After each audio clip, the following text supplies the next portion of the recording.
Good morning everyone. আজকে হচ্ছে রোদে তাকাতে পারছি না, এভাবেই বলি। আজকে হচ্ছে আমার বান্ধবীর বাড়িতে ইতু পুজো, নবান্ন।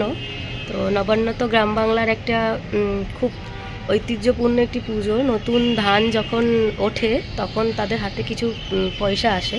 তো তখন তারা নানা উৎসবের মানে মাধ্যমে আনন্দটাকে উপভোগ করে। তো সেই প্রাচীন প্রথাকে এখনও অনেকেই ধরে রেখেছেন, আবার অনেকেই ভুলে গেছে।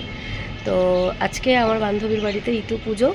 অনেক সকালেই উঠেছি, তো এখন বোধহয় 7:30 মতো বাজে। স্নান করে রেডি সেডি হয়ে গেছি, পার্টিসিপেট করছি আর কি।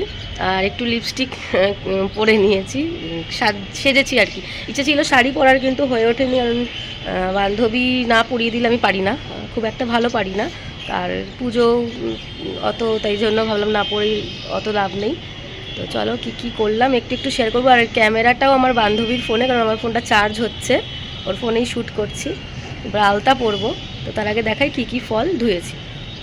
দেখিয়ে নিই, এই যে বান্ধবীর ছাদ থেকে ভিডিওটা করছি, জাস্ট কি দারুণ লাগছে একবার দেখাচ্ছি। সকালে এখন খুব বেশি করে হলেও 7:30 বাজে। ওই দিকটাতে হাওড়া ব্রিজ, কিন্তু কুয়াশায় ঢেকে গেছে, দেখা যাচ্ছে না। তো চলো ফলটা দেখাই।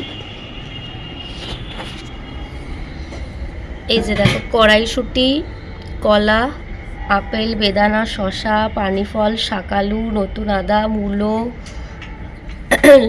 সবেদা, শাকালু, পেয়ারা, কমলা লেবু, অনেক কিছুই আছে। সব এগুলো ধুয়ে জল ঝরাতে রাখা আছে। তো এবার আমি আলতা পরবো, তারপর এগুলো সবাই মিলে কাটা হবে। চলো সঙ্গে থাকো। আজকে সারাদিনে বিশেষ করে ইতু পুজোর কী কী আছে আমি প্রতি বছরই শেয়ার করি, এবছরও শেয়ার করবো। চলো। এই ফলগুলো তোমাদের দেখিয়েছিলাম, দেখো ঝিরি ঝিরি করে একদম কাটতে হয়। তো আমি তো অত ঝিরি ঝিরি করেও কাটতে পারি না, কিন্তু চেষ্টা করেছি, দেখেছি, যতটুকু সম্ভব পেরেছি ছোট ছোট করে কেটেছি। আর এখানে একদম ঠাকুরকে যেটা নিবেদন করা হবে সেটা একটু আলাদা পাত্রে অল্প করে নিয়ে সব কিছু দিয়ে করা হচ্ছে। আর এইটা আলাদা করে কেটে রাখা হচ্ছে, এটা বড় পাত্রে নবান্ন মানে প্রসাদ বিতরণের জন্য যেটা হবে সেটা। আর এখানে চাল কাকু বাটছে, নতুন গোবিন্দভোগের চাল, এর ঘ্রাণই আলাদা হয়। আর এখানে আমি দেখো চলে এসেছি সাজাতে। এই যে একটু খই, বাতাসা, মুড়কি, নাড়ু, মোয়া, নতুন গুড়ের সন্দেশ দিয়ে আমি এটা পুরোটাই সাজিয়েছি। এবছর আমার একটা গোল্ডেন সুযোগ পেয়েছি, তাই জন্য আমি সেটা হাতছাড়া করিনি। আর এখানে হচ্ছে নবান্ন, এখনও নবান্নটা পাক দেওয়া হয়নি, মানে মাখা হয়নি, পাক বলছি। খেতে দিলে তারা তাই খেয়ে শুয়ে পড়লো। তারপর পিঠে গড়া শেষ হলে ব্রাহ্মণ খেতে এলো। ব্রাহ্মণকে সব ধরে দিলে। ব্রাহ্মণ পিঠে গুনে দেখলে একখানা কম। ব্রাহ্মণীকে জিজ্ঞাসা করতে ব্রাহ্মণী সব কথা বললে। ব্রাহ্মণের খুব রাগ হলো, কিছু বললে না, মনের রাগ মনেই রইল। কিছুদিন পরে ব্রাহ্মণ মেয়ে দুটোকে বললে, তোদের পিসির বাড়ি রেখে আসি চল, তোরা সেখানে পেট ভরে খেতে পাবি। এই বলে মেয়ে দুটোকে নিয়ে ব্রাহ্মণ যেতে লাগলো। সন্ধ্যার সময় তারা এক বনের দ্বারে এসে উপস্থিত হলো। তখন মেয়ে দুটো বলল, আমরা আর চলতে পারছি না। ব্রাহ্মণ বললে, তোরা তবে আমার কোলে মাথা দিয়ে ঘুমো, ঘুম ভাঙলে যাস। মেয়ে দুটি ব্রাহ্মণের কোলে মাথা দিয়ে ঘুমিয়ে পড়ল। তখন ব্রাহ্মণ মাটির ঢেলার উপর তাদের মাথা রেখে চারদিকে আলতা গুলে শামুকের বুটি জড়িয়ে চলে গেল। রাত হলে বাঘ ভাল্লুকের চিৎকার, তাদের ঘুম ভেঙে গেল। তারা উঠে বাবাকে দেখতে পেল না।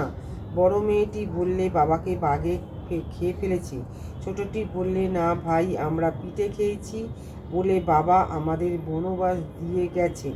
বাবাকে যদি বাঘে খেত তবে আমরা কি বেঁচে থাকতুম, না আমাদের মাটির ঢেলার মাথা থাকতো।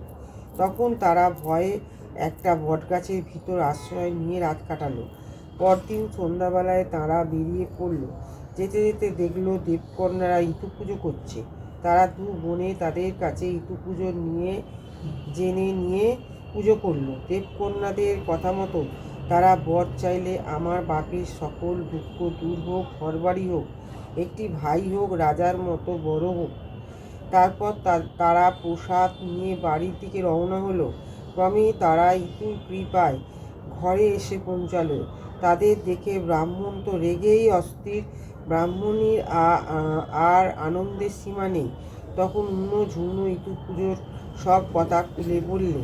কিছুদিন পরেই সেই দেশের রাজা তার মন্ত্রী আর সৈন্য সামন্ত নিয়ে মুড়িগোড়া বেরোলো।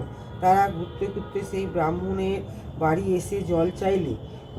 ঝুন্য জল এনে দিলে। রাজার মেয়ে দুটি দেখে তাদের বিয়ে করতে চাইলে। ব্রাহ্মণ আহ্লাদে উন্নর সঙ্গে রাজার আর মন্ত্রীর সঙ্গে ঝুন্নর বিয়ে দিলে। পরদিন তারা শ্বশুরবাড়ি চলে গেল। যাবার সময় মাছ ভাত খেয়ে পান চিবোতে চিবোতে গেল। ঝুন্য ইতুর প্রসাদ খেয়ে নিরামিষ খেয়ে গেল। ক্রমে রাজার রাজ্যে ভয়ানক অমঙ্গল হতে লাগলো। আর মন্ত্রীর সংসার খুব উন্নত হতে লাগলো। রাজা বাড়ি থেকে তাড়িয়ে দিল। বাড়ি থেকে তাড়িয়ে দিল। সে ঝুন্নর বাড়ি গিয়ে আশ্রয় নিল। ঝুন্য বললে, দিদি, ইতুর কোপে তোমার এত কষ্ট? তুমি শ্বশুর বাড়ি যাবার সময় মাছ ভাত খেয়ে গিয়েছিলেন। সেদিনকেও অঘ্রাণ মাসে রবিবার ছিল। তারপর অঘ্রাণ মাস পড়তে ঝুন্য অন্যকে ইতু পূজা করালে আর বর চাইলে। তখন রাজার আবার সুসময় পড়ল। তখন আবার অন্যকে মনে পড়ল। তারপর অন্য সেজে গুজে ঝুন্নর কাছ থেকে বাড়ি এলো এবং ইতু পুজোর কথা সকলকে বললে। ক্রমে ইতু পুজোর জগতে প্রচার হলো। তারপর ঝুন্য ব্রাহ্মণ ব্রাহ্মণী রাজা মন্ত্রী সকলে পুষ্পরথে চড়ে স্বর্গে গেল। খুব সুন্দর পাঁচালি শুনলাম কাকিমা পড়েছে, আমার বান্ধবী পড়ে, আজকে কাকিমা পড়েছে, আমিও পড়ি। তো এই পাঁচালি পড়ার সময় হাতে ফুল নিয়ে শুনতে হয়, তো সেই ফুলটাই দিয়ে দিচ্ছি, কাকিমাও দিয়েছে। এবার পুজো দেব। আমার খুবই ভালো লাগে এই পুজোটায় অংশগ্রহণ করতে। আর এখানে দেখো চাল, মানে 8টা চাল আর 8টা দুব্বো আমি এখানে আলাদা করে রেখেছি এবং কাকিমাকেও দিচ্ছি। এই যেটা দিয়ে একটা মন্ত্র আছে সেটা বলে ইতু ঠাকুরকে জল দিতে হয়, আর আমিও সেটাই করেছি। তো পুজো সব হয়ে গেছে, এবার হচ্ছে নবান্নর পালা। আর নবান্নটা দেখো কতটা বড় হাঁড়িতে মাখা হয়েছে, কারণ এই বছর নবান্ন খাবার মানে প্রচুর বলতে পারো, মানে ভক্ত প্রসাদ গ্রহণ করার। এমনিতে তো প্রসাদ কণিকা মাত্র, কিন্তু তবুও প্রচুর লোক হয়েছে। আর এখানে মাখা সন্দেশ, মোয়া, কাজু, কিশমিশ সব। তো বন্ধুরা, ইতু পুজো শেষ হয়ে গেছে, প্রসাদ পেয়ে গেছি হাতে। আর এই প্রসাদগুলো এখন প্যাকিং করছি, মানে ওরা অনেক বেশি করেই জোগাড় করে, কারণ অনেক প্রসাদই লোক খেতে চায়। তো এইগুলো একদম মানে কাছের মানুষদের কাছে যাবে। তো এইভাবে এগুলো আমি সাজিয়েছি, আমার বান্ধবী বেড়ে বেড়ে দিয়েছে। মানে খোয়া ক্ষীর, মাখা সন্দেশ, মোয়া, নতুন গুড়ের সন্দেশ, কাজু, কিশমিশ সব আছে। আর এই যে এগুলো এখনও করছে, বাড়ছে, প্রসেসিংয়ে আছে, সঙ্গে থেকো। নবান্নর দিন শুধু প্রসাদ হয় না, লাঞ্চটাও ফাটাফাটি হয়। তো আজকে বানিয়েছিল ভেজ বিরিয়ানি, সবটাই আমার বান্ধবী বানিয়েছে, খুব ভালো রান্না করে। আর সঙ্গে ছিল সোয়া চাপ। তো এখন ঝাঁকানো হচ্ছে বিরিয়ানি, খুব আনন্দ করে দিনটা কেটেছে। এই যে আর্টিস্ট এখন খুব ব্যস্ত, আমাদের দেখাই। এটা হচ্ছে ভেজ বিরিয়ানির আগেও করেছিল, খুব ভালো টেস্ট হয়।